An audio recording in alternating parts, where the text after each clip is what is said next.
Et bon, moi, je me réjouis d'avoir été convié à cette séance qui rappelle le CPE. D'abord parce que lorsque ces événements se sont déroulés, j'étais directeur d'une école de journalisme qui était celle de Sciences Po, que mes élèves et étudiants ont couvert allègrement dans une ambiance que les images que Catherine Connard va nous montrer tout à l'heure pour l'INA ont immortalisé, et qui était celle d'une extrême violence, d'abord développée à l'endroit des journalistes qui ont voulu couvrir ce mouvement.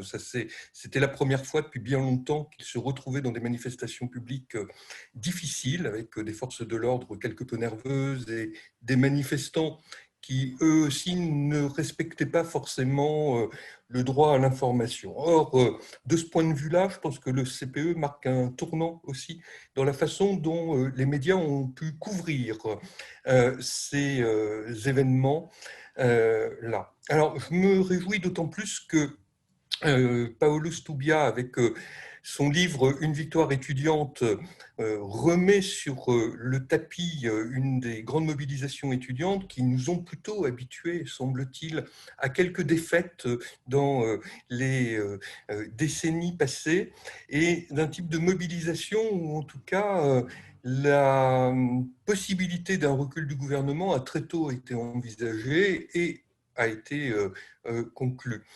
Le regard en plus italien sur ces événements français et ces événements de la jeunesse française enrichit véritablement les types d'analyse, parce qu'il y a des aspects que Paolo pourra peut-être nourrir de comparaisons avec les mouvements italiens qui ont une spécificité aussi dans le jeu politique en Europe.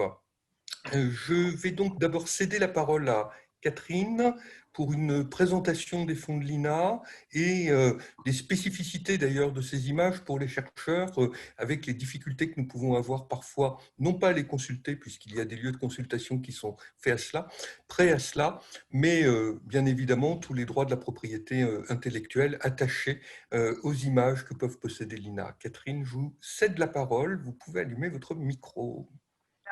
Eh bien, merci pour cette introduction. En effet, ça semble toujours difficile d'utiliser nos archives parce que nous mettons tout de suite en avant les problèmes de droit, mais l'université quand même a beaucoup plus de chance puisqu'on peut utiliser nos archives dans les colloques et les séminaires en n'ayant rien à payer, ce qui n'est pas tout à fait gratuit même pour l'INA, puisque l'INA verse une partie de droit à chaque fois qu'on utilise des archives dans le cadre universitaire.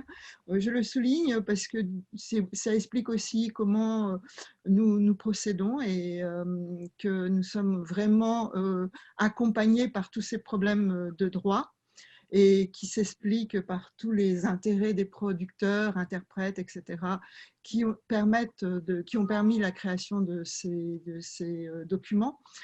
Et donc, nous devons respecter absolument aussi ces droits de chacun d'entre nous. Et donc, pour les documents d'aujourd'hui, Jean-Philippe a choisi un envoyé spécial qui est donc du 30 mars 2006. Bon, je pense que vous avez le magazine n'a pas à être situé, il y a toujours cette importance, mais je voulais signaler que dans le même magazine, parce que le CPE fait quand même 46 minutes dans son entièreté, il y avait aussi un reportage sur le sida et un autre sur les CRS. Voilà, donc pour essayer de contextualiser déjà comment les spectateurs de l'époque ont pu le voir. Le deuxième document, c'est des sujets JT, en fait. C'est le 20h du 9 avril 2006. Donc là, avec une journaliste qui s'appelle notamment Christelle Marty. Et je pense que c'est important parce que la brièveté des sujets fait la différence en fait avec l'envoyé spécial. Je pense que quand on utilise nos documents, il faut toujours avoir en tête dans quelle contextualisation il se trouve, qui a pu faire les images et comment on a pu les faire. Je pense aussi, parce que en revoyant, j'ai fait quelques recherches sur 2006 pour voir un peu comment ça avait été présenté, et je me suis dit qu'on ne pouvait pas, quand on regardait des images de manifestations étudiantes ou notamment des interventions en Sorbonne, il y en a quelques-unes dans celles que j'ai pu voir sur le CPE, ne pas penser que les personnes qui les font ont aussi en tête des images qui ont préexisté avant, c'est-à-dire celle de 68, qui a tellement marqué toute une génération, et je pense de gens qui ont fait presse de vue ou qui les ont revues et revues à la télévision. La deuxième chose importante que je veux signaler aussi, c'est qu'une grande partie de nos archives pour 2006 viennent des fonds régionaux, où on voit aussi les manifestations en région. Alors aussi, je souligne pour les chercheurs qu'il ne faut pas oublier que dans les émissions régionales, au moment où elles sont vues, l'ensemble de la France ne les voit pas. Parce qu'on oublie aussi qui voit et voit quoi, que par contre, on voit évidemment beaucoup plus les manifestations qui sont faites à Paris, parce qu'elles sont prises en fait non seulement au niveau régional, mais aussi au niveau national. Voilà, c'est le déséquilibre aussi que je voulais rappeler, mais par contre, quand on fait de la recherche, maintenant, on a évidemment toutes les émissions en même temps, donc on ne voit pas obligatoirement qui voyait quoi, et qu'il faut aussi penser à ça. Comme aussi, j'ai été très impressionnée de voir que là, on voyait aussi les documents de RFO dans nos fonds maintenant, et donc on voit les manifestations et le mouvement aussi au Dom-Tom. Donc voilà, c'est des éléments que je voulais aussi signaler parce qu'on les oublie souvent. Et je pense que par exemple, toute une vision qu'on a eue de 68 était complètement liée aux images qu'on voyait à Paris, et pendant très très longtemps, je dirais jusqu'en 2008, on n'avait pas eu l'occasion de voir toutes ces images parce que même nous, à l'INA, on les avait au niveau régional, mais on ne les avait pas au niveau national.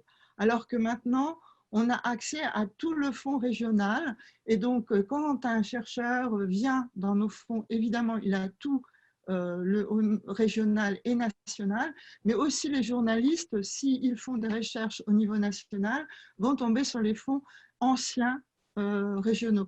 Et ce qui explique qu'on voit de plus en plus des images plus anciennes des fonds régionaux apparaître dans les archives, disons, de documentaires plus historiques. Je voulais signaler ça parce que je pense que quand on regarde ou quand on cherche sur des éléments comme les mouvements étudiants, on doit évidemment ne jamais oublier qu'il y a les archives régionales. Voilà, c'est surtout ça que je voulais vous dire.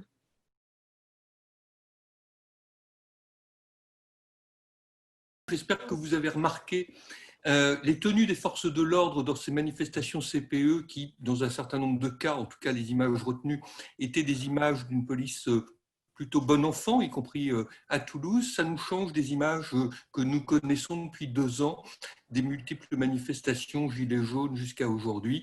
On a là une évolution des théories du maintien de l'ordre, des pratiques du maintien de l'ordre qui n'échappent pas à l'observateur. Paolo, vous êtes un observateur éloigné, mais néanmoins vigilant de la scène française. Donc, je vous cède la parole pour intervenir d'abord à partir de ces images et ensuite à partir de vos recherches. Oui, alors merci beaucoup. Bon, c'est vrai qu'on a eu quelques soucis sur le premier extrait, mais je vais peut-être essayer très brièvement de recadrer aussi cela pour les personnes qui ne connaissent pas ou qui ne se rappelleraient pas forcément de ce contexte particulier pour comprendre pourquoi, à un moment donné, il y a des services d'ordre syndicaux qui, à l'époque, autre grande différence avec aujourd'hui, tiennent encore une bonne partie du cortège, notamment l'avant, alors qu'aujourd'hui ils sont relégués à l'arrière par un cortège de tête. Pourquoi ces services d'ordre nouent des contacts avec les forces de l'ordre pour essayer d'encadrer un certain nombre de débordements, de phénomènes violents qui peuvent se développer lors de la protestation. Juste pour restituer un minimum le contexte de 2006 et du CPE. On est donc tout d'abord à un an de l'élection présidentielle et au lendemain d'une autre grande crise qui avait secoué la France à l'automne 2005, à savoir ce qu'on a appelé les émeutes de banlieue. Et le CPE s'inscrivait dans une loi qui était justement censée répondre à ces événements de l'automne 2005 en proposant l'égalité de chance pour tous et toutes dans l'esprit du gouvernement, en sachant que dans cette loi, dans la première version de cette loi, le CPE n'était pas présent. Il s'agissait plutôt d'un certain nombre de mesures destinées aux jeunes des quartiers populaires. Et puis, il a été introduit comme amendement à cette loi. Et dès l'introduction de cet amendement à cette loi de la création donc d'un nouveau contrat précaire qui a rappelé un autre qui avait été voté l'année précédente, qui s'appelait le contrat nouvelle embauche. Donc, c'était des contrats dérogatoires au CDI, ou plutôt des CDI spéciaux, on va dire. Le premier pour les entreprises de moins de 20 salariés, donc voté, plutôt adopté par ordonnance un petit peu en catimini à l'été 2005. Et le deuxième, donc le CPE, qui était destiné, lui, aux entreprises de plus de 20 salariés. Du coup, dès l'annonce de cette extension du CNE, on va dire, aux entreprises de plus de 20 salariés, il y a un collectif d'organisation de jeunesse qui se met en place. Ce collectif d'organisation de jeunesse s'appelle Stop CPE et ça va véritablement focaliser le débat sur le retrait de cette mesure et sur cette seule revendication. Alors, le collectif, il est rapidement redoublé par une intersyndicale de salariés qui est assez large, puisqu'elle regroupe, et ça c'est peut-être l'une des dernières fois de l'histoire des mouvements sociaux en France, où il y a une unité syndicale qui va grosso modo de la CFDT jusqu'à l'Union syndicale solidaire, en incluant aussi des organisations de jeunesse. Ces deux structures, donc le collectif et l'intersyndicale, lancent des initiatives qui ont un petit peu du mal à mobiliser dans un premier temps, ce qui va accélérer un petit peu le processus de contestation, va être un événement parlementaire, pour résumer, qui est la décision du gouvernement de faire passer le CPE par l'article 49.3 de la Constitution, donc le vote bloqué à l'Assemblée, et puis des initiatives plus ou moins indépendantes qui se mettent en place tout d'abord en Provence, et ça rejoint aussi quelque chose qui a été dit tout à l'heure par Catherine Gonard sur les origines de la protestation. On va voir que c'est un mouvement qui se développe tout d'abord en Provence, et puis petit à petit, ça arrive à Paris. À la fin février, le gouvernement accélère ultérieurement l'adoption. L'intersyndicale maintient une journée d'action du 7 mars qui devait être en quelque sorte un barreau d'honneur puisque la loi devait être adoptée par le Parlement le jour d'après. Et puis, ou 2 jours après. Et puis, en réalité, cette manifestation, on voit qu'elle représente un premier palier avec 1 million de personnes dans la rue. Dans le même temps, il y a des universités qui sont de plus en plus nombreuses à être en grève, à être bloquées.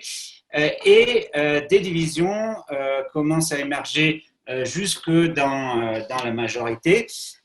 Et c'est des divisions sur lesquelles justement les médias vont beaucoup insister, notamment celle entre le Premier ministre Dominique de Villepin de l'époque et son ministre de l'Intérieur Nicolas Sarkozy, tous les deux candidats potentiels à l'élection présidentielle.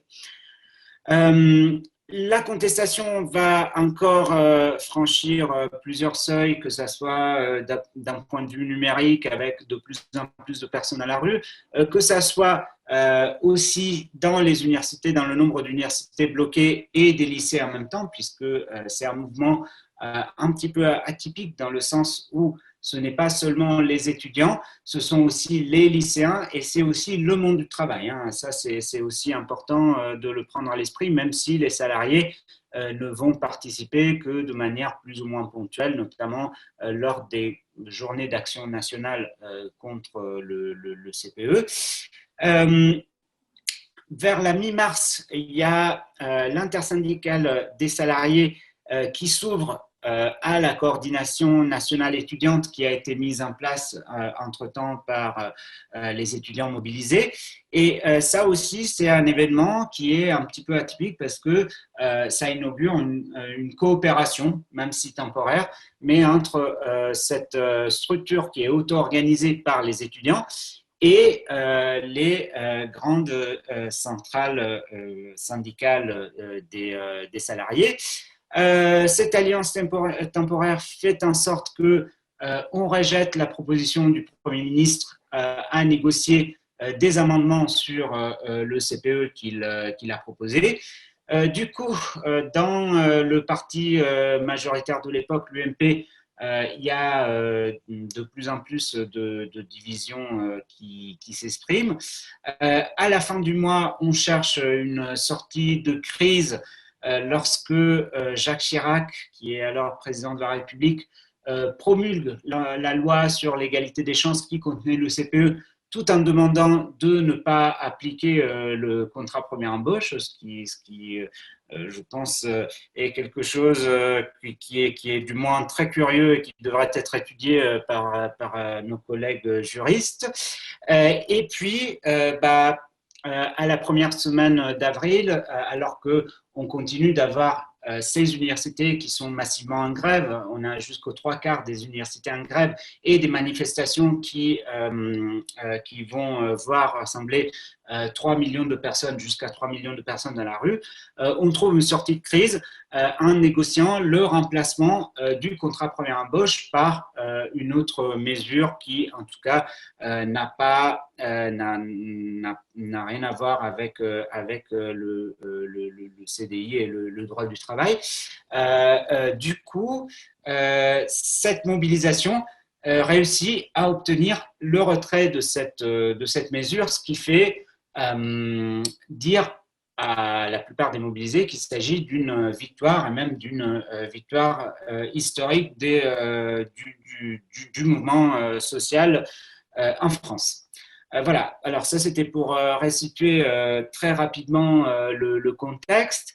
En ce qui concerne peut-être quelques remarques tout d'abord sur ce que vous disiez tout à l'heure et puis peut-être plus spécifiquement sur l'ouvrage dont je suis l'auteur. Alors, votre première remarque sur la violence à l'endroit des journalistes, effectivement, c'est quelque chose qu'on peut observer dans la mobilisation. C'est aussi quelque chose qui est le fait d'un certain nombre de mobilisés, je pense. Hein. Ce n'est pas seulement les forces de l'ordre, mais c'est aussi une fraction de mobilisés. Pour comprendre cela, il faudrait revenir sur les divisions qui traversent à ce moment-là le mouvement étudiant, à savoir, et ça j'en parle un petit peu, j'en parle longuement dans le livre, une polarisation entre plusieurs positionnements, à la fois sur les objectifs de la protestation, c'est-à-dire est-ce qu'on va juste se battre contre le contrat première embauche, ce qui est ce qui fait l'unité de tous, on va dire, ou est-ce que on va élargir à la précarité en général, au CNE, à la loi sur l'égalité des chances, voire pour certains vraiment les plus radicaux, ceux qu'aujourd'hui on appelle les anarcho-autonomes, ce qu'on peut définir aujourd'hui les anarcho-autonomes sans employer un terme qui à l'époque était encore pris comme un terme très policé, mais jusqu'à l'abolition du salariat, on va dire une lutte contre le salariat.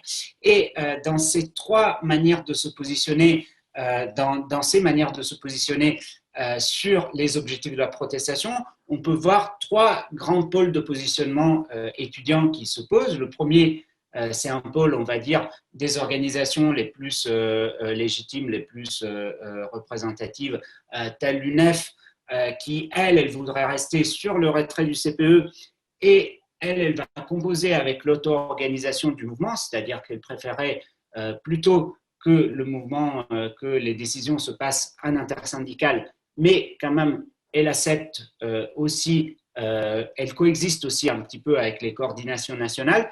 Et dans ce pôle, on peut retrouver des personnes qui sont en général beaucoup pour la médiatisation du mouvement et qui acceptent assez de bon cœur les journalistes, y compris en coordination nationale. On a un deuxième pôle un petit peu plus radical qui serait composé par ceux qu'aujourd'hui on appellerait les syndicats de lutte, donc à l'époque Sud étudiants solidaires, et la FSE, qui eux voudraient élargir ce combat au retrait de la loi égalité des chances en entier. Et dans ce pôle, on a des attitudes, me semble-t-il, beaucoup plus divisées sur la présence des journalistes pour couvrir à la fois les manifestations, mais aussi des événements comme les coordinations nationales ou les assemblées générales. En tout cas, la question est posée en début d'assemblée générale, est-ce qu'on accepte des caméras ou pas?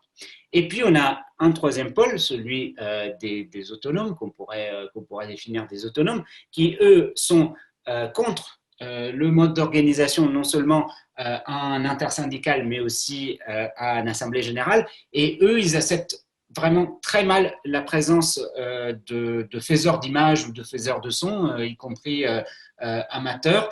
Et effectivement, ils peuvent utiliser différentes stratégies qui vont de la simple dissimulation du visage jusqu'à la violence envers un certain nombre de journalistes. Par exemple, je vais raconter peut-être une anecdote, mais c'est significatif sur cela. Ils escortent, lors de l'occupation de la Sorbonne en 2006, la nuée de caméras et Jean-Luc Mélenchon qui vient essayer de tenir un discours dans la Sorbonne occupée. Alors Mélenchon, à l'époque, il est sénateur PS.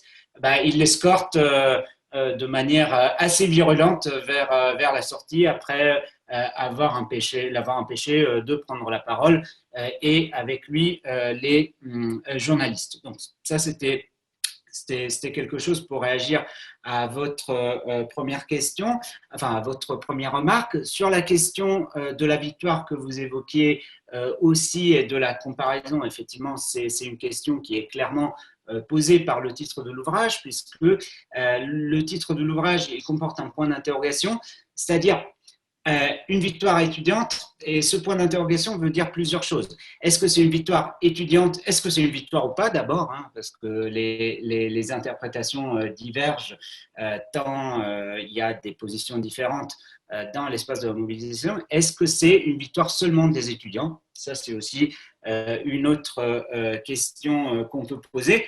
En tout cas, on peut constater que 15 ans plus tard, à peu près, c'est resté comme la dernière grande victoire d'un mouvement social en France, dans l'esprit un petit peu collectif des personnes engagées.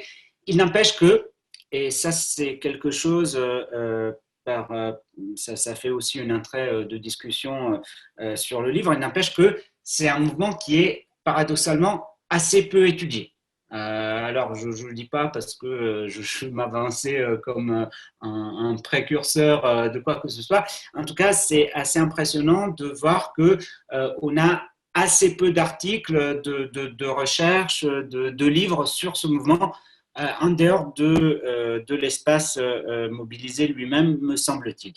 Et je voulais aussi réagir sur une deuxième chose, une dernière chose avant de laisser la parole à d'autres, mais sur ce qui disait Catherine Gonard sur le rapport Paris-Provence. Je n'ai touché un mot, mais vraiment dans ce mouvement, on voit aussi toute l'importance de se concentrer dans l'étude des mouvements sociaux, non seulement sur une dimension parisienne qui est peut-être exacerbée par le fait que en France, me semble-t-il, on a la plupart des rédactions de journaux qui sont concentrées dans la capitale. On a une tradition jacobine qui va aussi contribuer à la focalisation sur la capitale dans les cortèges, etc. Bon, ça a été peut-être un petit peu remis en cause récemment par le mouvement des Gilets jaunes, puisque avant d'arriver avec Paris, il y avait aussi beaucoup de ronds-points qu'il fallait considérer. Mais bon, toujours est-il que ça reste quelque chose de très important. Et deuxième remarque que je voulais faire, c'était sur les rapports avec les images sur 68 dans la Sorbonne, etc. Ça aussi, c'est quelque chose finalement, dans les mouvements sociaux, une partie des mobilisés a toujours tendance à faire la comparaison avec 68, mais me semble-t-il que aussi les journalistes exacerbent cette comparaison. On l'a vu pendant le CPE, on a vu des comparaisons CPE 86. Et si on remonte un petit peu dans les archives, on peut voir par exemple des slogans en 86 qui disaient on est en 86 et pas en 68, etc. Donc c'est quelque chose, c'est toujours un rapport très particulier. En tout cas, dans ce mouvement, je pense qu'on pouvait avoir plusieurs clins d'œil, plusieurs allusions, à commencer par les lieux dans lesquels se sont déroulés certains événements qui ont pu renvoyer à mai 68. Mais bon, ça c'était les quelques remarques que je voulais faire pour commencer.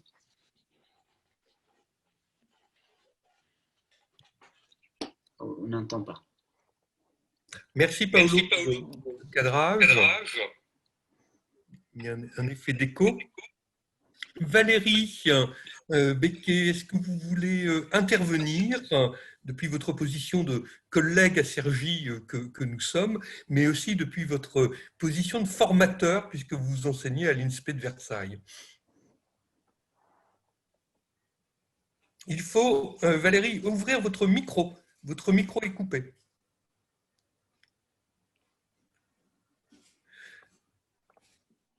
Ah, Jean-Philippe, tu peux agir sur le micro à distance ou pas? Oui, apparemment. Je demande la réactivation du micro. Voilà, c'est bon. Merci Valérie, ça y est, on vous entend. Je n'ai pas cliqué assez fort, excusez-moi. Oui, alors en fait, moi dans la demande que j'avais, dans la commande que j'avais entendue, c'était plutôt de faire un retour sur le livre de Paolo, que du coup j'ai lu très en détail, du coup une discussion de son livre.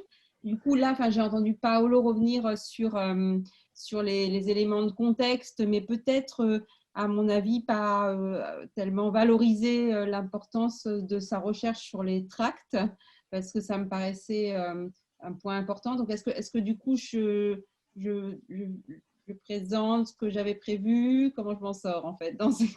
Oui, non, allez-y Valérie. Là, reprenez à partir de la lecture attentive du texte, Voilà. et jouez la discutante de la thèse de Paolo, qu'il puisse également réagir. Oui, alors en fait, quand j'ai écouté votre propos sur la question des médias, j'ai tout de suite pensé au film récent de David Dufresne, le documentaire qui s'appelle Un pays qui se tient sage, sur le traitement des gilets jaunes, les violences policières. Et bien évidemment, la question des médias est au centre, puisque non seulement les journalistes regardaient les gens se faire tabasser pour prendre des photos, ce qui est constitué à mon avis une non-assistance à personne en danger, mais aussi parce que les téléphones portables, les caméras avec des manifestants qui avaient carrément des GoPro en permanence pour filmer le mouvement. Et donc là, le jeu médiatique a été extrêmement fort. Et j'ai vu donc le travail de David Dufresne, qui est un travail engagé de toute façon, mais qui, à mon avis, donne accès à cette place des médias dans la construction de la réalité sociale. Voilà, je trouve que sa contribution est intéressante et elle fait écho à ce que vous avez dit au début de l'intervention. C'est un peu comme ça que je voulais intervenir par rapport à l'ouvrage de Paolo que j'ai trouvé vraiment passionnant. Mais vraiment, je trouve que c'est… Alors, moi, je travaille sur les engagements juvéniles, je ne suis pas une spécialiste des mouvements sociaux, mais je trouve qu'il propose une grille de lecture du mouvement étudiant qui est extrêmement riche, d'un double point de vue, du point de vue de l'analyse du mouvement en question et d'autre part du point de vue de ces fameux tracts. Et en fait, à un moment, et donc ça fait vraiment écho à ce que vous avez dit aussi, il dit 14 ans après, à l'heure du digital, une note de Terra Nova nous explique que les tracts ne sont plus d'actualité et que finalement, pour une raison environnementale, alors le papier, ça ne sert plus à rien. C'est une logique de coût-bénéfice en fait. Et puis, ils avancent l'argument sur les processus de mobilisation et les arguments sur les pratiques militantes. Et Paolo, très justement, indique que les arguments finalement ne sont pas tenables puisque les tracts, comme tous les objets médiatiques, les objets techniques réels ou virtuels produits par les organisations, les collectifs, etc., ont une fonction de mobilisation, ont une fonction de socialisation militante et de sociabilité militante qui est celle que remplissaient les tracts. Voilà, donc peut-être que les objets ont changé, mais ce que dit Paolo sur la fonction des tracts ou ce que disent les mobilisations des tracts ou le rôle des tracts dans les mobilisations, puisqu'il navigue entre les deux, me reste tout à fait d'actualité en fait. Donc je pense que c'est comme ça qu'il faut, mon point de vue en tant que plutôt sociologue, qu'il faut lire son ouvrage, non pas comme… alors c'est un ouvrage d'histoire contemporaine sur, on va dire, une mobilisation, on est bien d'accord, mais c'est aussi un ouvrage qui nous sort d'une logique patrimoniale, c'est-à-dire le tract comme un objet appartenant au passé, comme un objet qui, dans le cas de 68, a été beaucoup analysé sous l'angle de la nostalgie, les belles formules de 68, et qui échappe à cette logique-là. On a quand même ces ouvrages sur les tracts de 68 où il y a avec une admiration non contenue sur les formules bien trouvées des militants de 68. Voilà, donc je trouve que son livre, il nous permet de sortir de la logique patrimoniale et de rester dans une question très présente de la production de ces objets, de ces technologies, comme il l'a dit, de mobilisation, dont l'objectif finalement, c'est la captation de l'attention et la construction, l'organisation progressive de la mobilisation. Voilà, donc moi, vraiment, je l'ai pris comme ça et c'est pour ça que je le trouve hyper nourrissant. Alors, ce n'est pas parce que je ne connais pas Paolo que je vais lui faire des compliments, ce n'est pas gratos, attention. Parce que pour moi, je l'ai considéré comme ça. Et je continue dans cette contemporanéité, donc du coup, de sa réflexion avant de revenir sur les apports. Je trouve que c'est aussi par rapport à ces objets, immédiatement, moi, j'ai pensé à ces fameuses pancartes. Je pense que quand vous fréquentez aujourd'hui les mobilisations, on a énormément, alors on a les banderoles toujours, mais on a ces fameuses pancartes que les gens portent, les pancartes dont ils s'habillent, voire même les corps qui deviennent support de tracts, puisque les corps des femmes, les corps des jeunes qui inscrivent des choses sur le front, les joues, etc., beaucoup les corps des femmes en fait qui sont devenus des objets de support politique.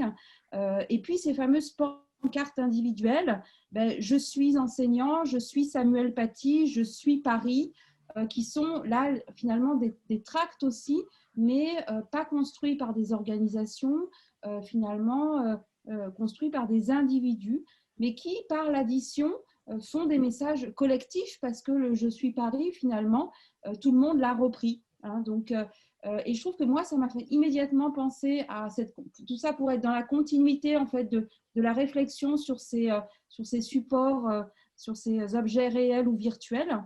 J'ai pensé tout de suite à ça. Et en pensant à ces pancartes, donc les Je suis Paris, les Je suis Samuel, etc., je me suis dit que ces pancartes racontent une autre manière de penser le discours, enfin d'orchestrer le discours militant, une autre manière de matérialiser le discours militant, puisque en fait, Paolo, dans son livre, il attire l'attention en permanence sur deux dimensions du tract, à la fois comme discours, comme objet de discours, mais comme technique. C'est-à-dire qu'un tract, ça s'écrit, ça s'imprime, ça se fabrique. Voilà, la fabrique du tract en tant que tel.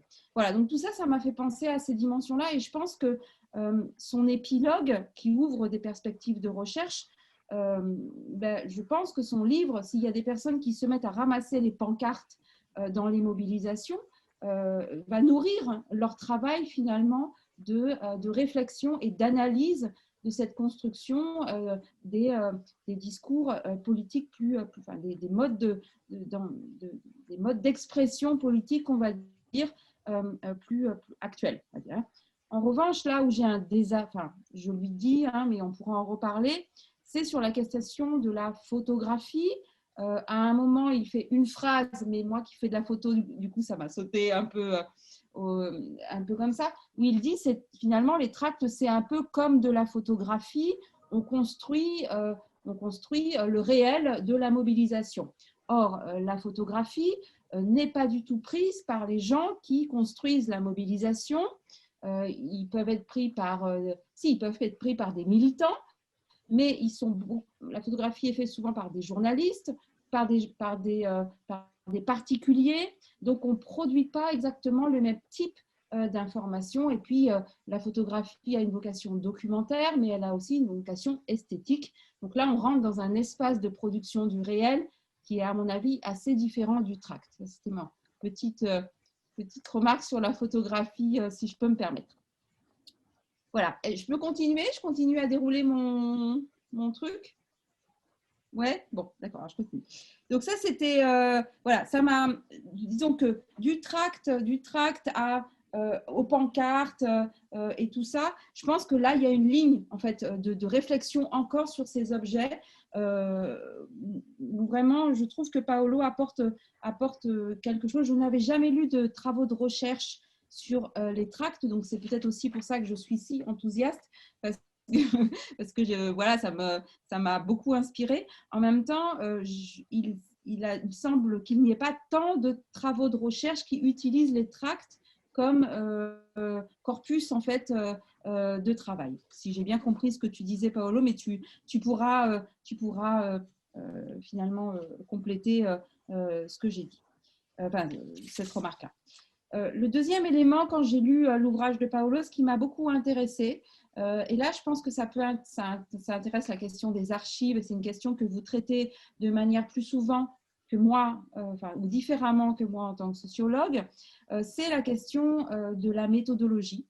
Je trouve que prendre le temps dans un livre issu d'une thèse de rappeler ce que c'est qu'un corpus de tracts, c'est important. C'est important de rappeler comment on les ramasse, comment on les récolte, pardon, comment on les archive ou pas, comment on les sélectionne.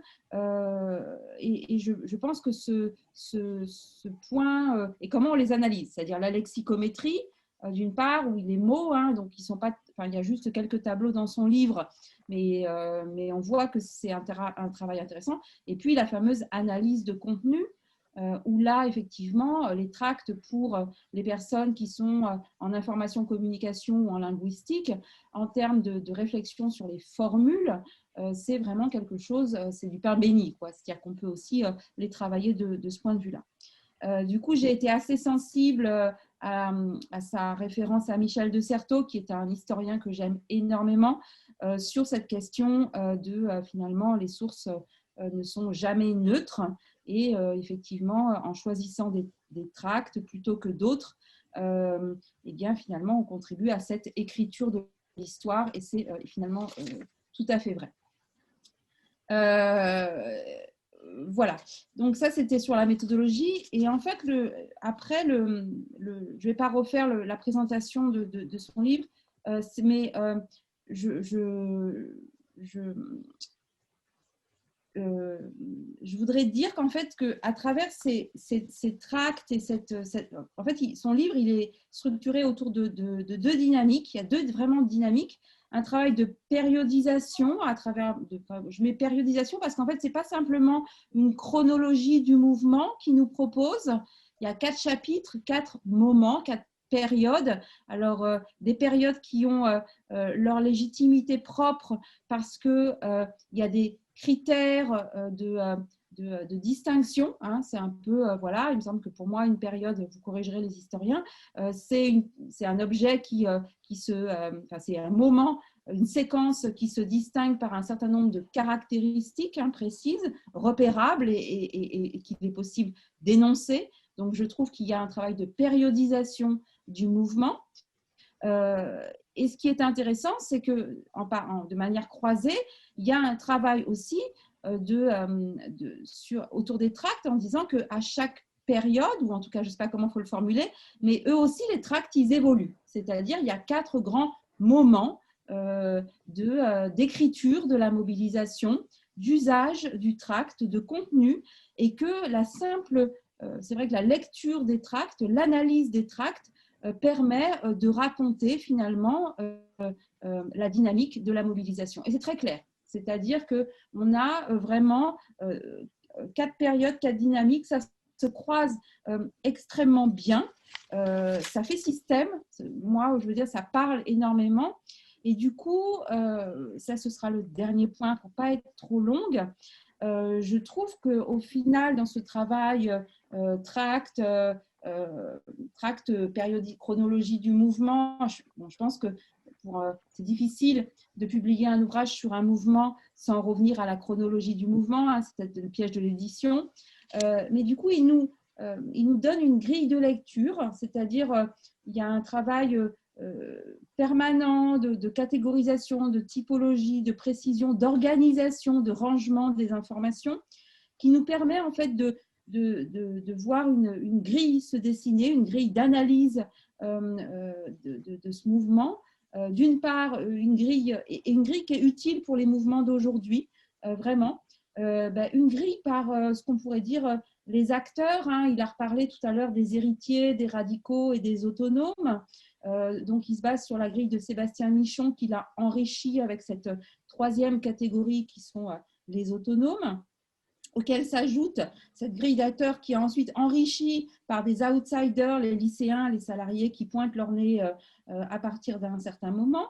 Une grille, enfin, ces acteurs, c'est aussi toute l'évolution qu'il met en évidence entre les formes collectives, hein, le collectif CPE, l'intersyndical, la coordination, le retour aux micro-organisations. Donc, je trouve que là, pareil, hein, ça se reconfigure en permanence, ce qui permet vraiment de réfléchir aux formes d'organisation et au leadership dans les mouvements étudiants, vraiment. Autre élément qui me semble très intéressant, c'est la revendication. Moi, j'ai beaucoup aimé le passage de tous contre le CPE, nous critiquons et le nous critiquons bis. Ça va, Paolo? Je suis en train de réécrire ton bouquin. Alors moi, j'ai trouvé la revendication, c'est le nous unique, le nous critique et le nous distinctif, puisque après tout le monde s'éclate et plus personne ne veut se parler à part se tirer dessus. C'est quand même assez formidable. Ensuite, autre élément que j'ai trouvé, c'est les territoires de la mobilisation. ou la géographie de la mobilisation. Il y a une géographie derrière qui se dessine. Le centre et la périphérie, les organisations et les autres. Le centre et la périphérie, c'est Paris et les autres. Et puis le local national aussi qu'on retrouve, avec quand même un pôle Rennes qui devient quelque part le centre plus que la périphérie par cette manière, cette ténacité à l'égard du mouvement, hein, quand les Parisiens ont presque arrêté, Rennes est encore en grève.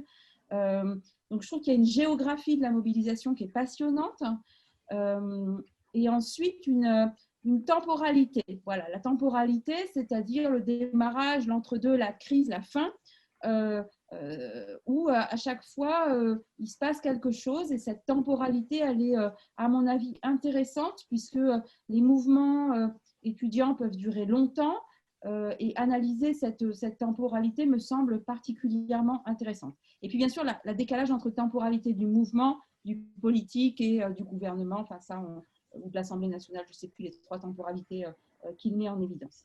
Voilà, je vais m'arrêter là parce que j'ai déjà été très très longue, mais ce que je voudrais dire, c'est que dans l'analyse de ce mouvement, le livre de Paolo, c'est, en fait, ce qui est intéressant, c'est dans son introduction, il dit « Moi, ma thèse, elle n'est pas là pour analyser le CPE, ce n'est pas mon objet. Mon objet, ce sont les tracts. » C'est bien ça, hein? Voilà. Eh bien, je trouve que c'est quelque part le livre, si on le lit vraiment avec… Alors, je l'ai peut-être lu avec un point de vue de sociologue, donc j'ai peut-être toute la dimension analytique est ressortie en surface et moins sur les faits. J'ai passé le détail des faits, ça m'a saoulé. Hein. Mais j'ai vu les process derrière qui ressortaient. Et du coup, je trouve que, et ça, c'est ce que je mettrai dans ma note de lecture, c'est quelque part un pari tenu. C'est-à-dire qu'à travers l'analyse qu'il fait du mouvement et des tracts, hein, parce que dans les livres, il y a quand même les deux, il en ressort vraiment une contribution qui fait que son objet appartient à la fois à l'histoire contemporaine, dans la discipline de rattachement, mais aussi à la science politique ou à la sociologie politique. C'est-à-dire qu'il peut s'autoriser à avoir fait une double contribution, à mon avis, à la réflexion sur les mouvements sociaux. Et je pense que c'est important que les personnes qui aujourd'hui travailleraient sur des objets comme des objets réels ou virtuels comparables à des tracts ou des objets réels ou virtuels lisent sa réflexion pour voir finalement, quand on passe du tract du tract aux pancartes ou du tract au SMS ou des réseaux sociaux, je ne sais comment dire. Voilà, j'ai été un peu longue, j'espère que c'était clair. Voilà. Vous n'avez pas été longue. Merci beaucoup, Valérie.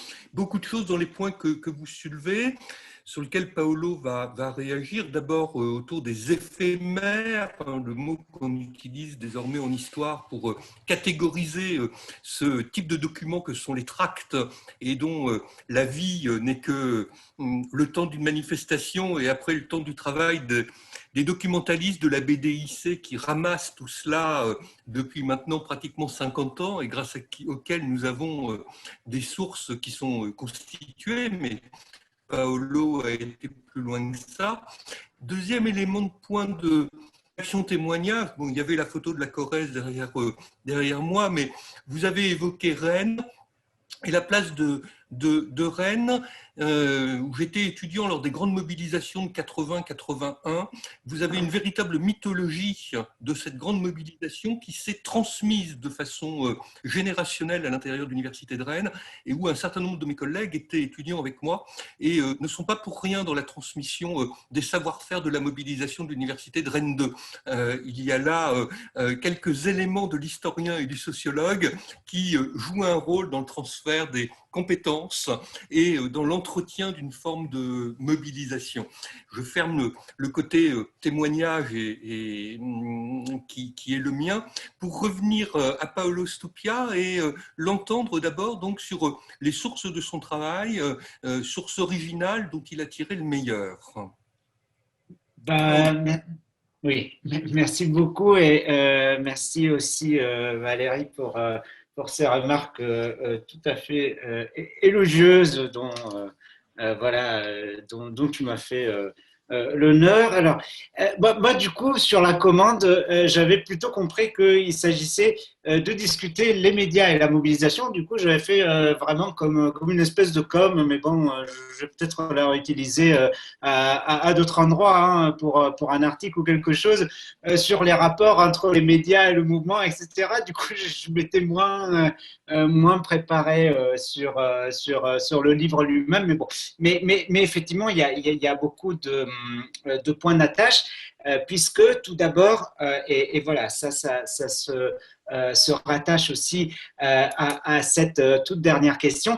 Effectivement, les sources sur lesquelles je travaille, ce sont des médias autoproduits hein, par le mouvement, traditionnel autant qu'on veut, mais c'est quand même, le fait, c'était… L'idée, c'était, en faisant ce livre, mais surtout la thèse de laquelle il est tiré, travailler sur un médium, et un médium qui a été à la fois très cité comme quelque chose qu'on peut utiliser effectivement pour illustrer un mouvement social. Hein. Alors on a effectivement des tracts ou autres d'ailleurs, mais on a effectivement des tracts très célèbres de 68, Votre lutte est la nôtre. On a aussi un certain nombre de tracts ou en tout cas d'ancêtres de tracts qui sont restés très connus, sur lesquels je fais rapidement allusion dans l'ouvrage, mais beaucoup plus dans la thèse de laquelle l'ouvrage est tiré, notamment les papillons pendant la Seconde Guerre mondiale. On a tous les ancêtres du tract aussi qui vont remonter probablement aux feuilles révolutionnaires, etc. Donc c'est un livre qui nourrit aussi une réflexion historique sur le rapport entre les médias et les mouvements sociaux. Et il se trouve que dans ce contexte particulier, on a effectivement quelque chose qui me permet de me rattacher à la fois aux sources et à la fois à la première remarque de Valérie sur le documentaire de David Dufresne.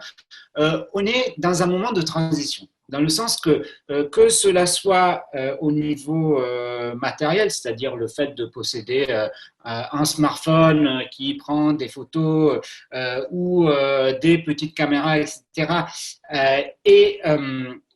Donc ça, c'est quelque chose dans lequel on est en transition entre des anciennes technologies et des nouvelles technologies.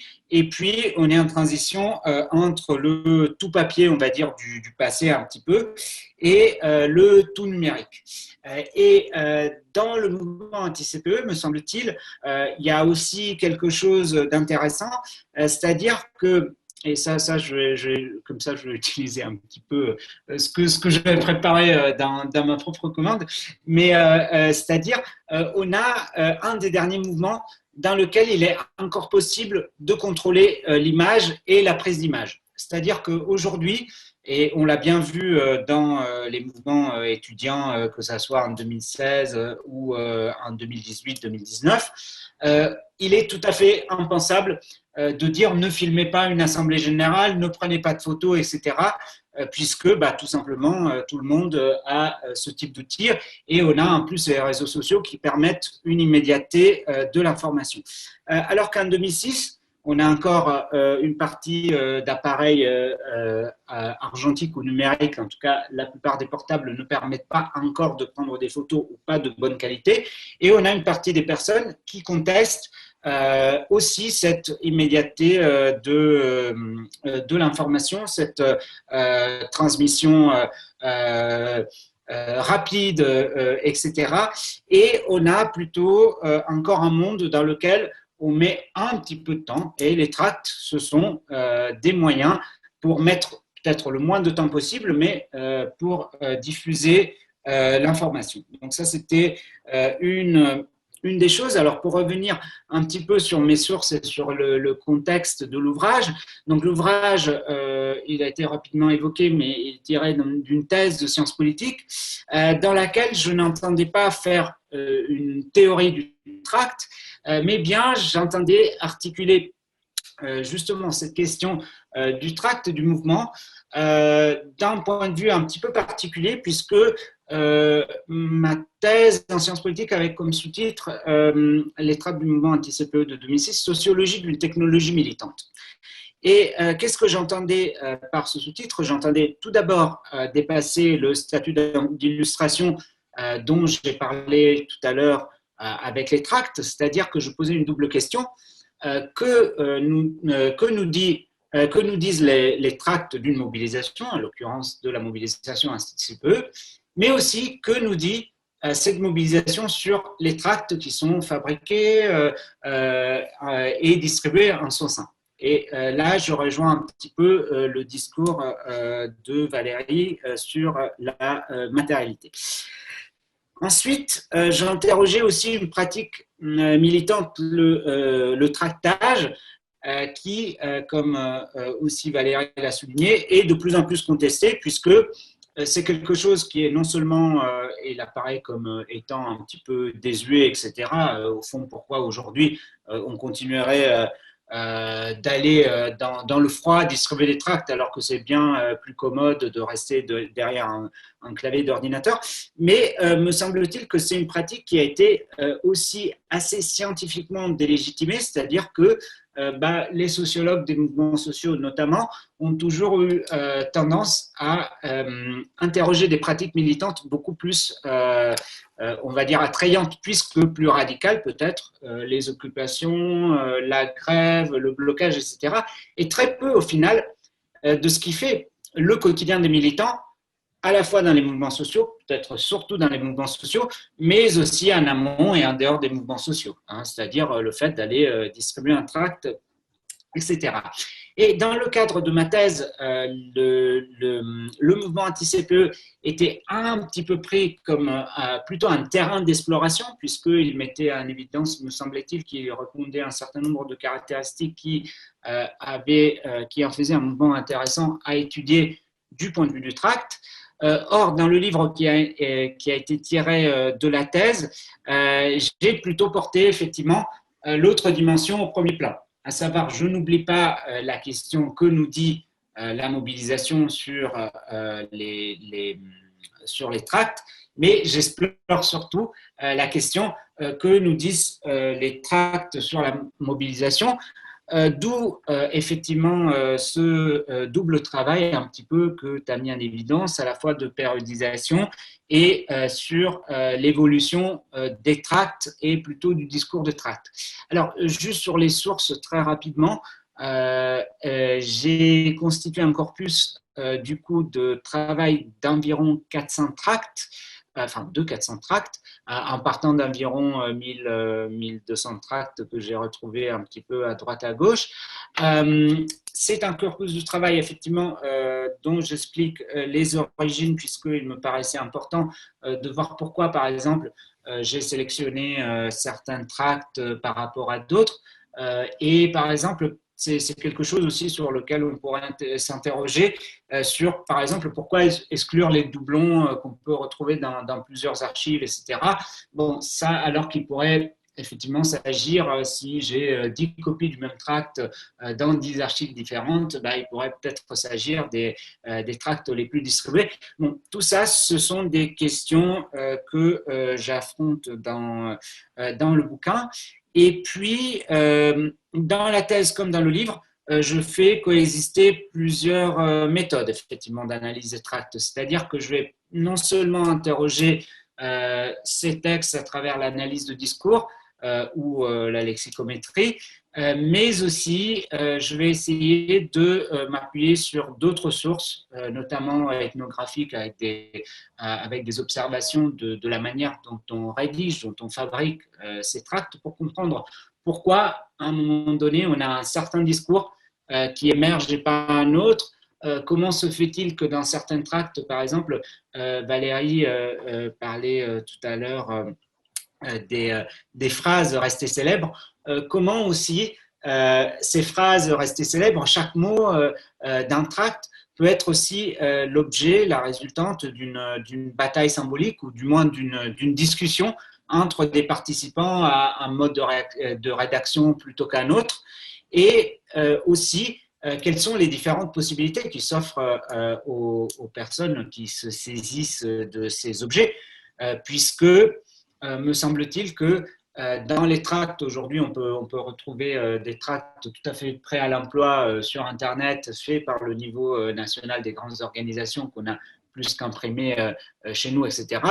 On a aussi les petits tracts locaux, où là, effectivement, c'est parfois 4 ou 5 personnes qui se réunissent, qui ne sont pas forcément d'accord entre elles sur les mots. Alors, il y en a un qui voudrait utiliser salarié, l'autre qui dirait non, non, il faut dire, je ne sais pas, les prolétaires ou les exploités, etc. Du coup, il y a tout ce niveau aussi qui est exploré dans le livre. Et du coup, ce discours va se refléter aussi sur des divisions qui touchent la mobilisation anti-CPE elle-même, puisqu'il change d'une organisation à une autre, d'un contexte à une autre, et voilà, d'une dynamique à une autre, on va dire. Ah, j'ai perdu tout le monde. Non, non. Voilà, voilà, mais je m'arrête là sur la réaction, mais merci beaucoup en tout cas. Voilà.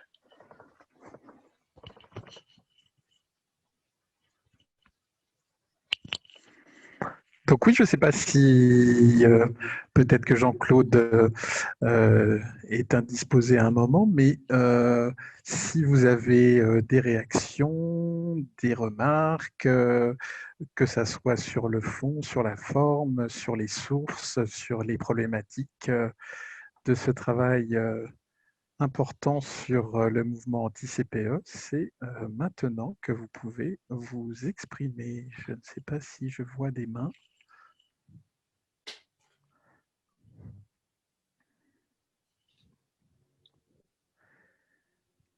Qui se lève ou qui ne se lève pas. Si, il y a Johanna qui s'agite. Oui, Ah, voilà, exactement. En plus, je mettais toutes les mains, mais avec, avec mon décor, des mains j'arrive pas invisibles. parfois. Voilà. Alors, c'était plutôt pas pour faire une question, c'est plutôt pour déjà pour remercier Paolo pour sa présentation et bien évidemment Valérie aussi. Pour la discussion. Et je voulais juste dire, à partir de mon expérience, parce qu'on a pu travailler pour la réalisation de ces livres avec Paolo, j'aimerais bien revenir sur l'aspect, vous l'avez déjà évoqué d'une manière ou d'une autre, mais c'est l'aspect vraiment Paolo, par exemple, vu que c'était son domaine de recherche, mais il était très passionné pour être lui-même un collecteur d'archives, on va dire, ou, voilà, du coup, ou pas un producteur, mais quand même, il avait cette sensibilité d'être en même temps pas juste un chercheur, mais un archiviste aussi, ou un collecteur. Voilà, je voulais juste mentionner ça. Je le vois aussi avec d'autres personnes après Paolo, bien évidemment, vu qu'il était toujours en dialogue avec nous, il a pu nous confier ses archives, ses recueils de documents plutôt. Du coup, voilà, mais cette notion des chercheurs archivistes ou des chercheurs collecteurs, ça me paraît important et je pense que de plus en plus, les nouvelles générations sont amenées à travailler avec ça et de produire leur propre corpus d'archives. Après, qu'est-ce qu'ils font, qu'est-ce qu'elles font, c'est une autre question.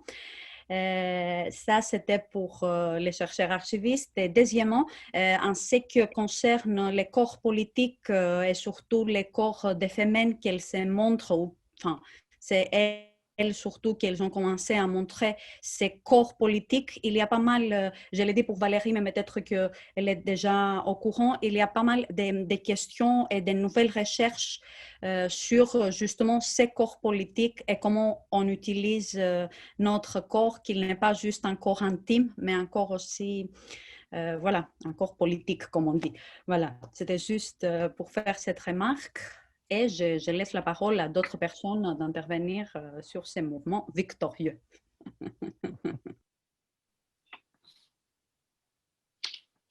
Pas. Victorieux ou pas. Eh oui, point d'interrogation toujours. Tout à fait, tout à fait. Ça avait été un compromis, le point d'interrogation. Effectivement.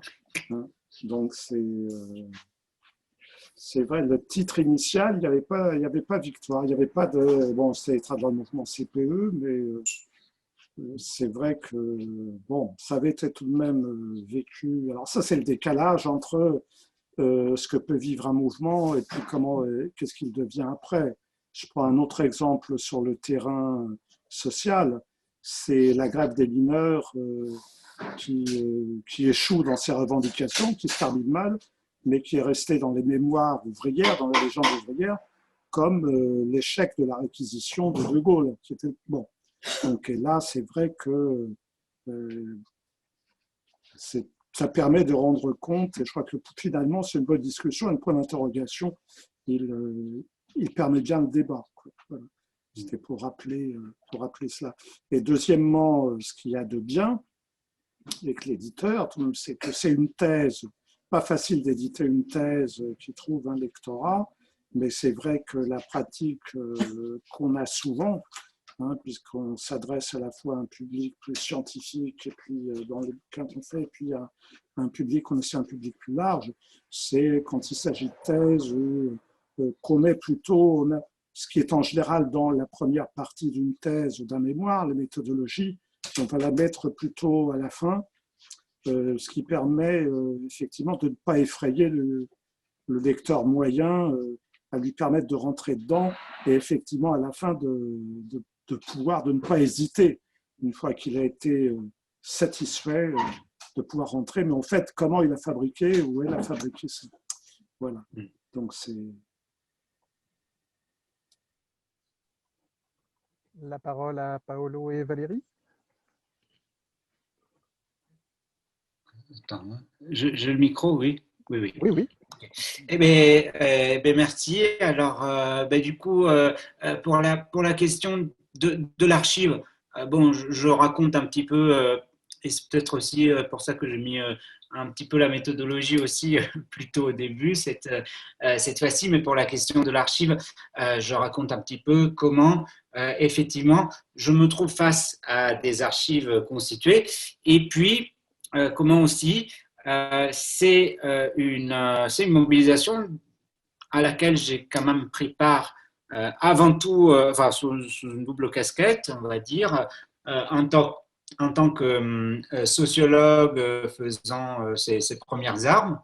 Bon, donc j'avais une idée derrière la tête de recueillir des tracts, chose que j'ai toujours par ailleurs toujours fait depuis que j'ai commencé à militer par ailleurs, mais ça fait partie d'un certain fétichisme dont je fais part publiquement de cette constitution d'archives éphémères qui peut aussi faire beaucoup réagir, puisque effectivement, c'est quelque chose qui, par définition, ne devrait pas être conservé. Mais bon, donc, j'ai cette casquette de sociologue qui recueille des tracts, et puis j'ai aussi la casquette de militants étudiants engagés dans le mouvement. Ça, il serait malhonnête de ne pas le dire ou le rappeler. Qui plus est engagé dans un comité de mobilisation qui était relativement central à l'époque, puisqu'il attirait des regards médiatiques divers et variés, le comité de mobilisation de la Sorbonne. Et troisième chose, j'étais aussi l'un de ceux qui avaient un regard très critique à la fin de la mobilisation. C'est-à-dire que c'est vrai qu'avec d'autres, effectivement, on avait l'impression de ne pas avoir été aussi loin qu'on pouvait aller. Du coup, plusieurs de mes camarades l'ont vécu comme une demi-victoire, voire un échec. Alors aujourd'hui, effectivement, ce que tu disais, Roby, la question de la mémoire a complètement transformé parce qu'il y a une certaine nostalgie et puis peut-être aussi les évolutions derrière de moindres négociations avec avec la rue, tout ce qu'on connaît aujourd'hui sur violences policières, etc. On fait en sorte que on se rappelle ce bon moment où on pouvait encore s'affronter avec les CRS sans risque de perdre humain ou un œil, quoi. Mais bon, là, sur le moment, cette question de la victoire, ça avait vraiment fait débat et ça avait et ça avait déterminé d'ailleurs des parcours très différents. Par exemple, il y a eu un très grand nombre d'étudiants qui, par la suite de la mobilisation, ont décidé, par exemple, de quitter complètement le monde universitaire, voire de se retirer à un collectif à la campagne, etc., etc. Donc ça, c'est quelque chose, bon, ça fait partie de l'ouverture, mais c'est quelque chose qu'on peut observer, qui peut-être pourrait nourrir aussi tout ce qui était dit dans la toute première partie de cette journée d'études sur les générations, micro-générations militantes, qu'est-ce que ça signifie de prendre part à un mouvement social d'ampleur lorsqu'on est étudiant. Parfait.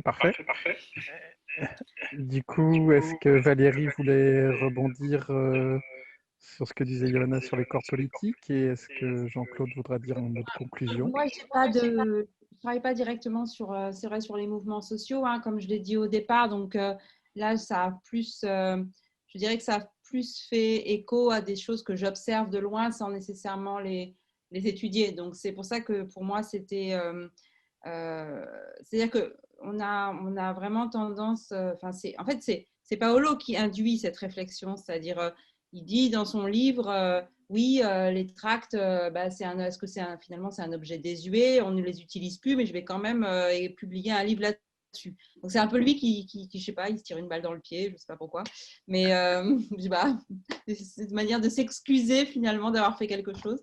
Et du coup, moi, en le lisant et en observant des mobilisations, j'y ai vu, alors c'est pas du tout une théorie du tract, hein, pas du tout, mais moi j'y ai vu vraiment un travail sur le médium en fait, hein, c'est-à-dire vraiment sur ces technologies militantes. C'est une bonne expression dans le sens où une technologie, c'est à la fois une technique, mais c'est aussi une norme, c'est-à-dire une technologie organise la réalité, donc il y a une norme de réalité, c'est politique en fait, une technologie. Donc je voyais le lien en fait et ça m'a fait penser, mais je ne connais pas les travaux sur les corps. Ce que j'observe quand je vois les mouvements gays, lesbiens, LGBT, QIA, etc., ou féministes, ce sont les corps qui sont mis en jeu et qui deviennent effectivement des supports de discours. Donc, je trouve que c'était ça. Et puis, vraiment, cette idée, alors, excusez-moi, c'est peut-être une obsession, mais ces fameuses pancartes individuelles qui, pour moi, sont des manières aussi de dire le politique, de dire sa position à l'égard du mouvement qui mérite une vraie attention dans la compréhension dans les manières dont les gens se mobilisent ou militent. C'est-à-dire que quand il y a eu les attentats à Paris, les rues étaient à Paris, donc je vais dire Paris, les rues étaient remplies de Tour Eiffel avec ce mot, vous savez, peace avec la Tour Eiffel. Mais tout le monde portait sa pancarte, personne n'a dit à personne de venir avec cette pancarte. C'est les gens qui se sont appropriés ce symbole qui leur paraissait le plus parlant. Alors que dans les mobilisations dont parle 2006 et avant, on donnait aux gens l'outil en fait. C'est-à-dire que comme si les choses s'étaient inversées finalement. Quelqu'un a une bonne idée de produire une image et cette image, elle est appropriée ou pas, c'est quand même assez… voilà, les hashtags aussi deviennent des tracts parce que ils sont à la fois des canaux de diffusion des mobilisations, mais on voit que les hashtags, ils sont imprimés sur des petites pancartes le jour et voire même aujourd'hui, on ne distribue pas les tracts, on distribue la petite pancarte quoi, avec le hashtag parce que le hashtag, c'est aussi la suite du mouvement. Je trouve qu'il y a plein de choses à raconter sur ces objets alors éphémères. Je ne savais pas que ça s'appelait comme ça, en fait. Mais voilà, moi, c'est pas mon objet du tout de recherche, ça ne le deviendra pas. Mais au regard de ce que j'observe, je trouve que ça ouvre plein de perspectives pour des travaux contemporains sur l'analyse des mouvements sociaux. Et comme l'a dit de manière très pertinente, c'est très clair que chez les politistes en particulier, donc il y a parfois une tendance à hiérarchiser les objets de recherche en disant ça c'est intéressant, ça n'a aucun intérêt, et à passer parfois à côté de ce qui serait finalement de ce qui passionnerait d'autres chercheurs, c'est-à-dire les micro-objets, les micro-usages qui sont à mon avis les tactiques, enfin bon, ce qui passionnait Michel de Certeau, quoi, finalement, où là lui il voyait des choses dans la manière dans les manières de faire dans le quotidien, et alors que d'autres vont chercher vraiment la manif, les objets les plus légitimes. Voilà. Donc je trouve que ça permet aussi de questionner la légitimité des objets en recherche et comment à travers les objets on construit aussi l'espace de la recherche, et voilà, peut-être que si on garde les tracts, c'est parce qu'il n'y a pas de recherche sur les tracts. On garde pas les tracts, c'est peut-être parce qu'il n'y a pas de recherche sur les tracts. Hein, ceci expliquant peut-être cela aussi. Hein, on sait comment c'est un peu circulaire. Enfin, voilà, c'est les dernières choses que je...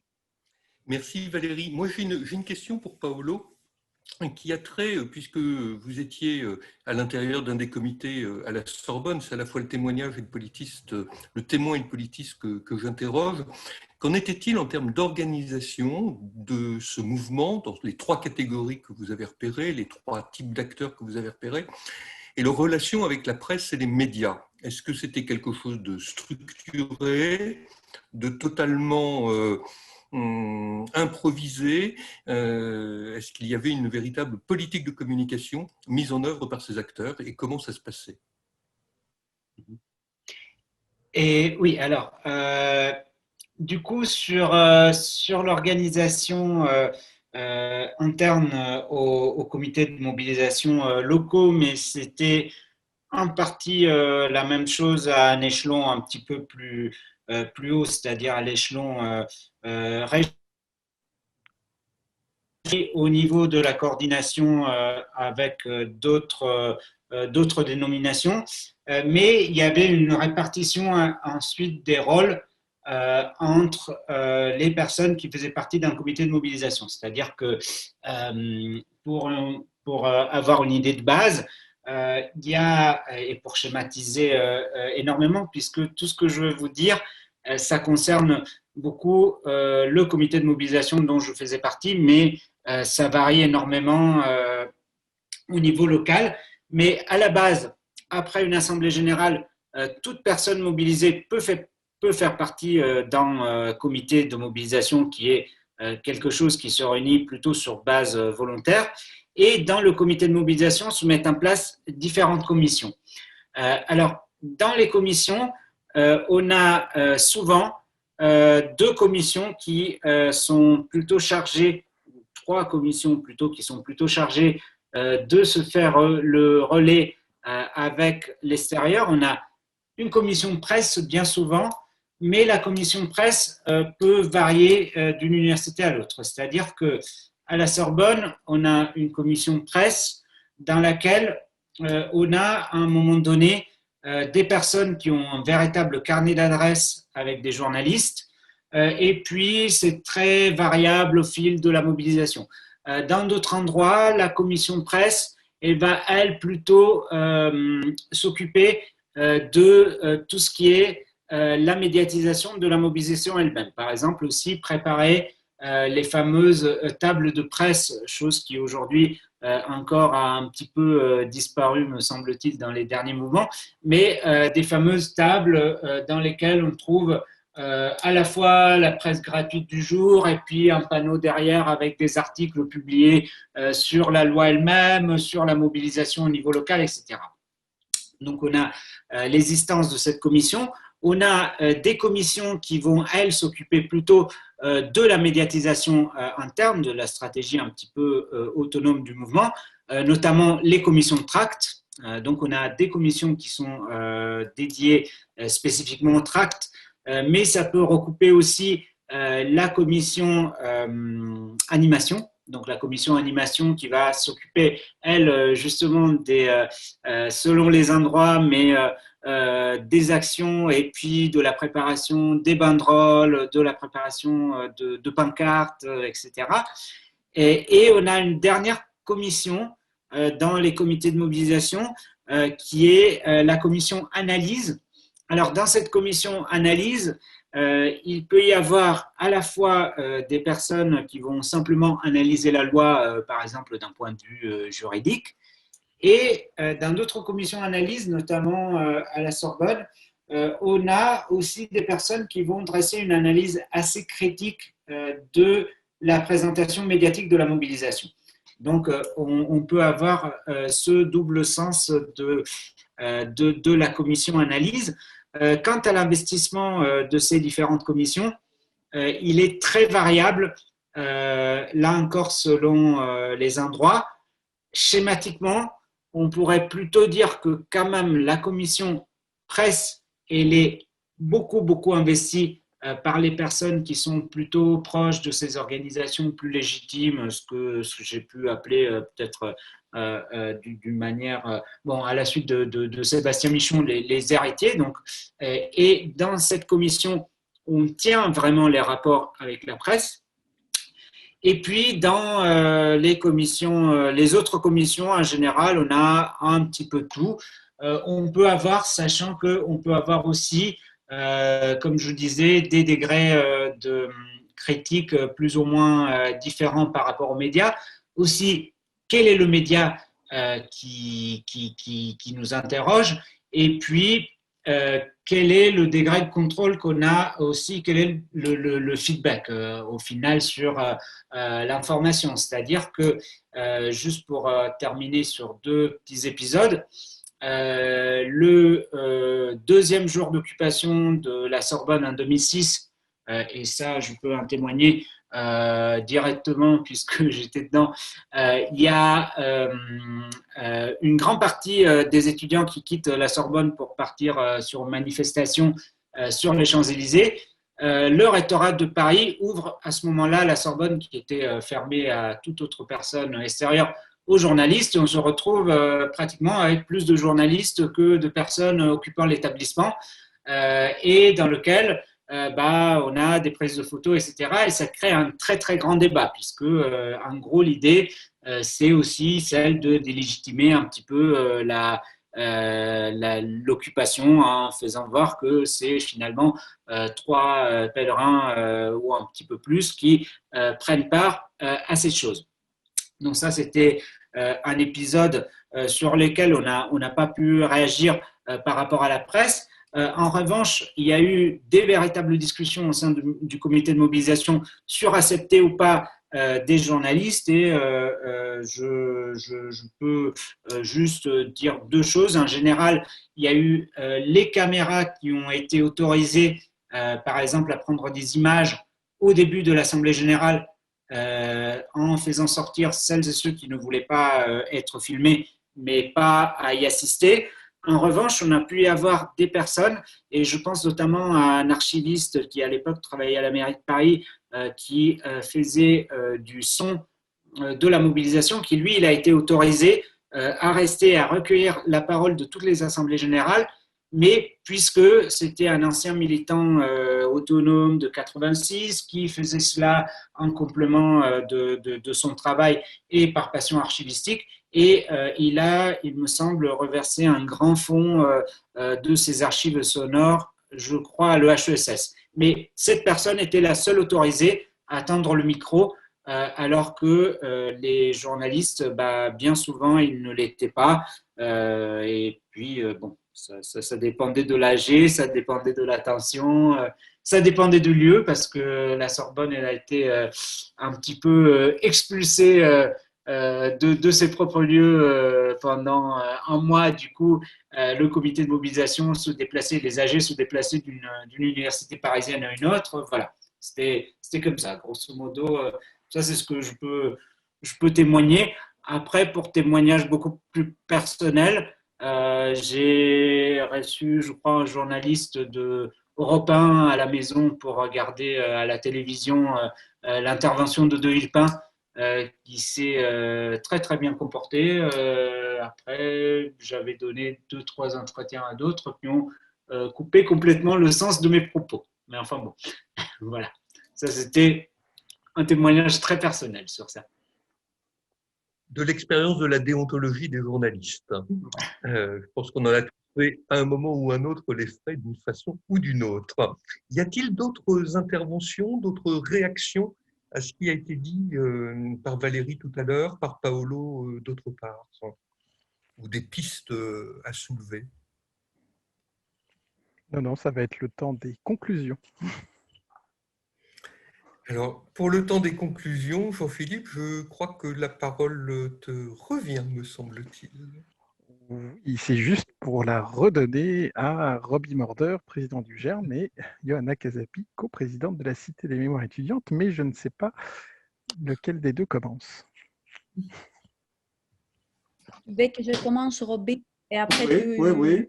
Je ne sais plus, on avait dit ça, mais on fait. Oui, oui, oui. Fait. Oui, puisque je finis par la journée du 17 novembre.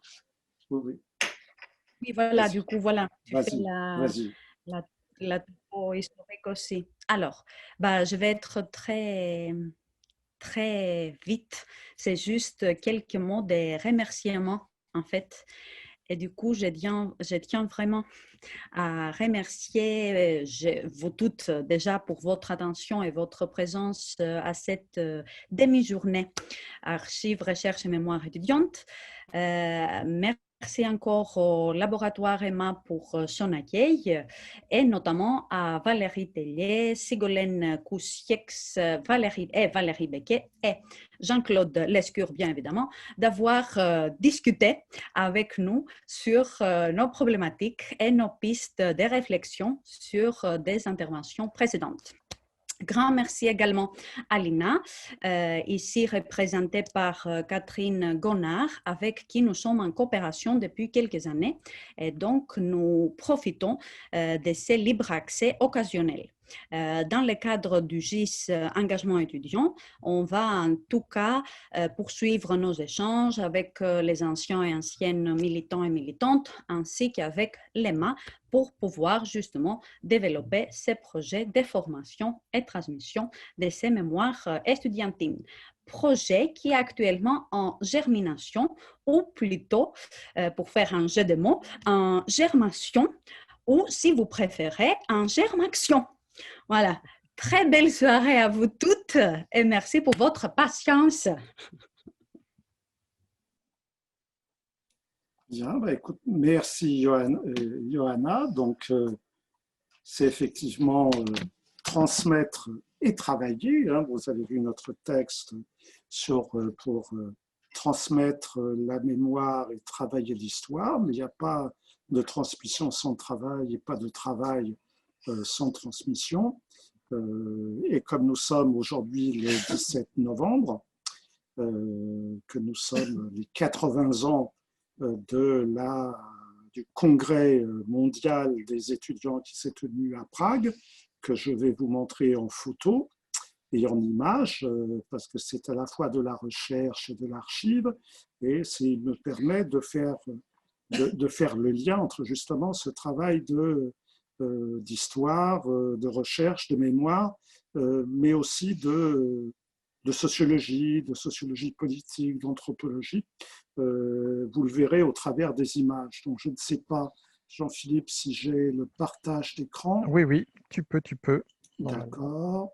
Donc, on va y aller. Donc, c'était là. Voilà, voilà. Donc, voilà. Donc, sur le site de GERM, vous avez un peu à la fois l'histoire très brève aujourd'hui de ce 17 novembre 1945 avec des renvois. Pour l'instant, il n'y a pas de partage. Hein. Ah, pardon. Il n'y a pas de partage. Comme écran partagé. Je demande l'écran partagé et ça ne vient pas. Partager Alt plus S. Partager le son de l'ordinateur. Ah oui, pardon. Voilà. Donc, voilà. Donc, c'est bon là. Voilà. Ça commence à venir. Ça commence à venir, voilà. Robbie Morter Oui. a commencé le partage d'écran. Voilà. Voilà. Bon, donc vous voyez, on a eu toute la journée, donc vous voyez ce logo du 17 novembre 1945 qui fait référence au 17 novembre 1939. Je vous renvoie, pour ne pas allonger, à divers articles qu'il y a sur le site du GERM. Donc aujourd'hui, ça parle de 1945. L'année dernière, on avait fait les 80 ans de 1939 et puis d'autres articles autour, hein, mais qui sont plus de la présentation qu'un grand article avec des références et des documents.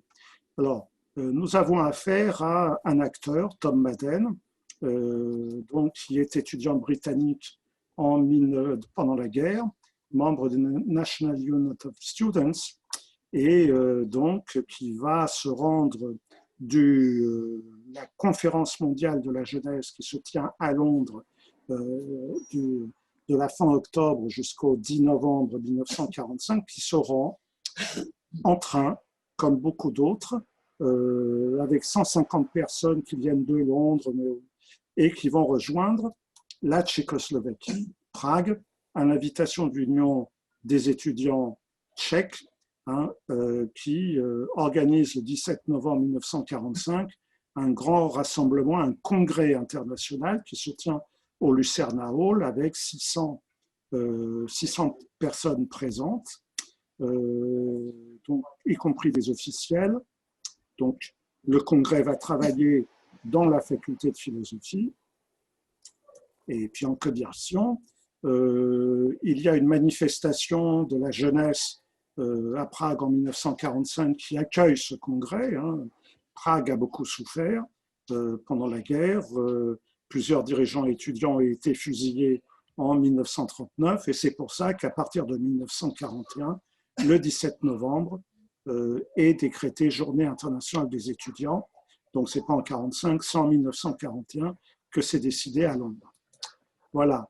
Le congrès, les représentants sont reçus par Édouard Péniès lui-même, le président de la Tchécoslovaquie. Il y a un programme. Vous l'avez sur le site, donc vous pourrez cliquer pour voir quel était le programme, qui est un programme de travail, mais aussi de réception. Et il y a un concert de gala.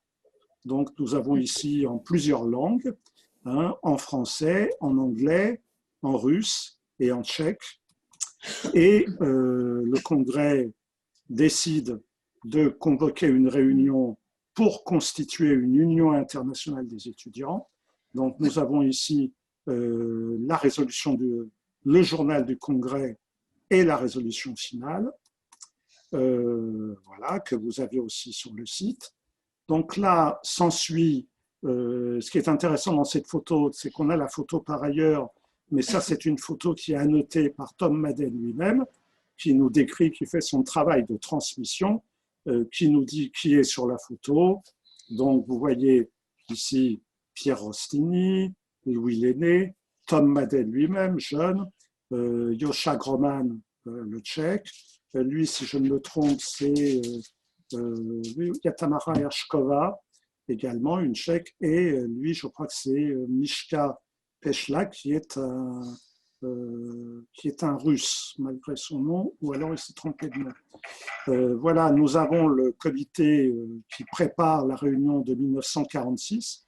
Donc, nous avons le français Louis Lenné ici, que nous avons connu. Je crois que Valérie aussi avait vu dans une des réunions des anciens un soir, hein, à la Bouteille d'Or. Il y a Roger, donc un français, mais qui est donc un militaire, bon, et puis d'autres délégations. Ce qui est très intéressant dans ces photos, c'est l'événement lui-même. C'est Tom Madden, après, va faire une tournée en Bohème-Moravie, où donc les congressistes sont accueillis. Et ce n'est pas que de l'officiel, hein, c'est pas, il y a un véritable enthousiasme. On est en 45, hein, on n'est pas encore, on n'est pas en 48, donc il y a quelque chose qui se passe. Et donc j'en dirai un mot. Et donc Tom Madden, qui est étudiant en médecine, fait un compte-rendu de quelles sont issues certaines de ces photos dans le journal de British Medical Students.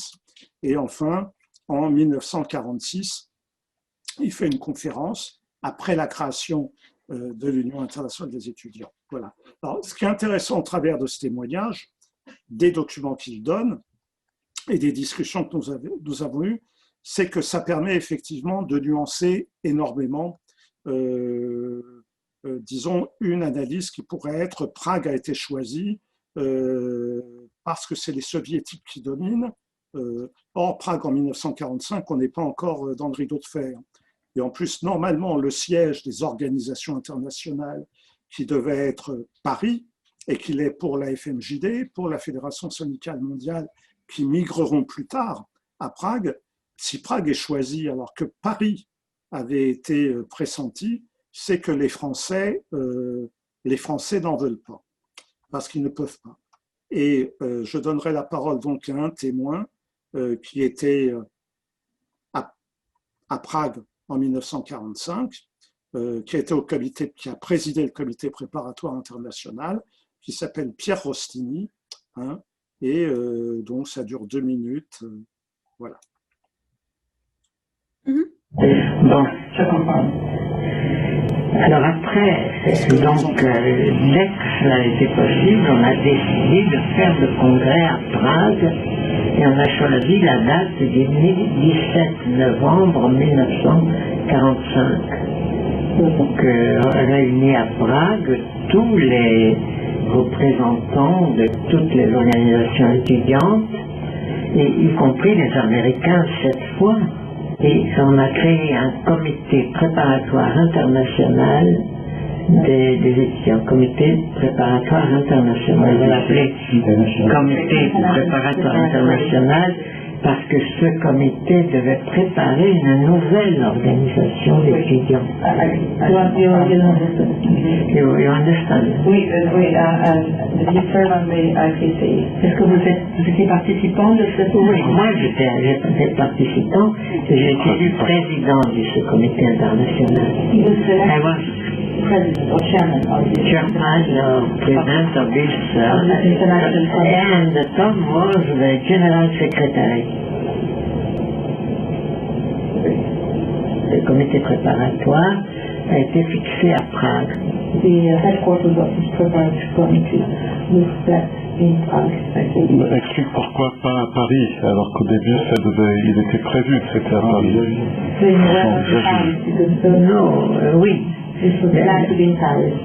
Parce que symboliquement, c'est plus symbolique de le fixer à Prague parce qu'il y avait eu ces événements du 17 novembre 1939. La première Union nationale, c'était la première Union nationale qui avait été détruite par les fascistes.